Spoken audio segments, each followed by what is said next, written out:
आज हम इसमें पढ़ेंगे समास। समास के भेद। समास के 6 भेद हैं। ठीक है, समास के जो भेद या प्रकार जो हैं वो 6 हैं। पहला है अवयवी भाव समास, दूसरा है तत्पुरुष समास, तीसरा है कर्मधारय समास, चौथा है द्विगु समास, पांचवा है द्वंद्व समास और छठवां है बहुव्रीहि समास। ये समास हैं। अब इनको हम आगे पढ़ेंगे एक एक करके। सबसे पहले अवयवी भाव समास। जिस समास में प्रथम पद अवयव अथवा तथा प्रधान होता है उसे अवयवी भाव समास कहते हैं। समास होने के पश्चात बना हुआ समस्त पद अवयव की भांति ही कार्य करता है, जैसे यथाशक्ति, शक्ति के अनुसार। ठीक है, इसमें ये देख अवयवी भाव समास में है कि इसमें प्रथम पद अवयव, ठीक है, अवयव है। जैसे अवयव में जो शब्द होते हैं यह, यथा, वह, हर, प्रति, ठीक है, दिन, तो इस तरह के अवयव शब्द इसमें आएंगे। ठीक है, तथा प्रधान होता है, अवयव शब्द ही प्रधान होता है, उसे हम अवयवी भाव समास कहते हैं। इसके बाद इसमें समस्त पद अवयव की भांति ही कार्य करता है। जितने पद होंगे वो अवयव के भांति ही कार्य करेंगे, जैसे यथाशक्ति, शक्ति के अनुसार। ठीक है, यहाँ यथा अवयव है, अव्यय है, शक्ति के साथ जुड़कर बना समस्त पद यथाशक्ति ही भी अव्यय हो गया है। ठीक है, जैसे यहाँ पर बताया गया यथा क्या है, अव्यय है। ठीक है, और शक्ति के साथ जुड़कर जो पद बनता है समस्त पद यथाशक्ति, ये भी पूरा क्या हो जाता है, अव्यय हो गया।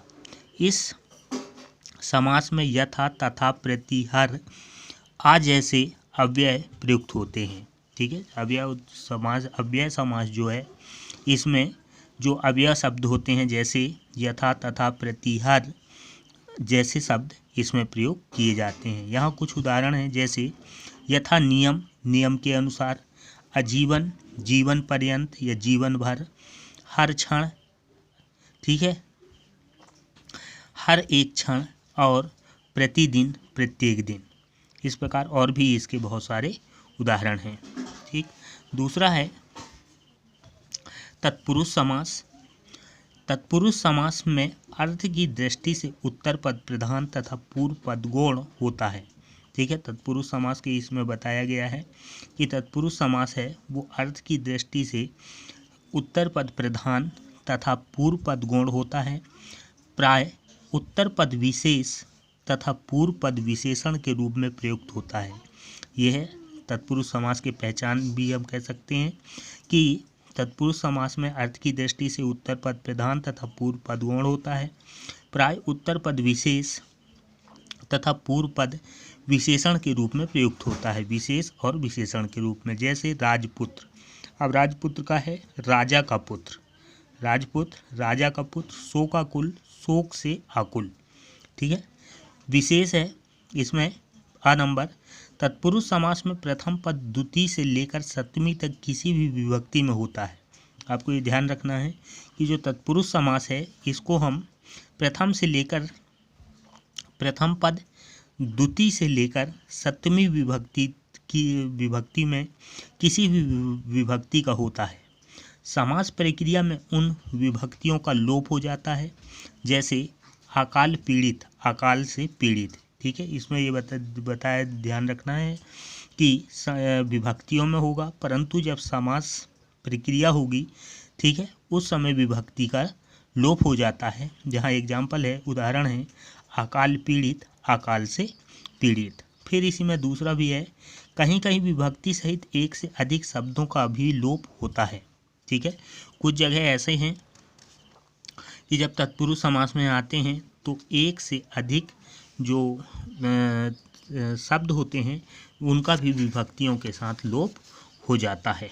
जैसे यहाँ पर दही बड़ा, दही में डूबा हुआ बड़ा, और पर्णकुटी, पत्तों,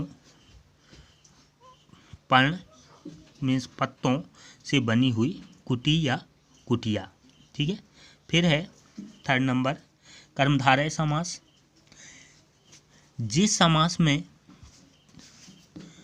इस समास में तत्पुरुष समास के ही समान दूसरा पद प्रधान होता है।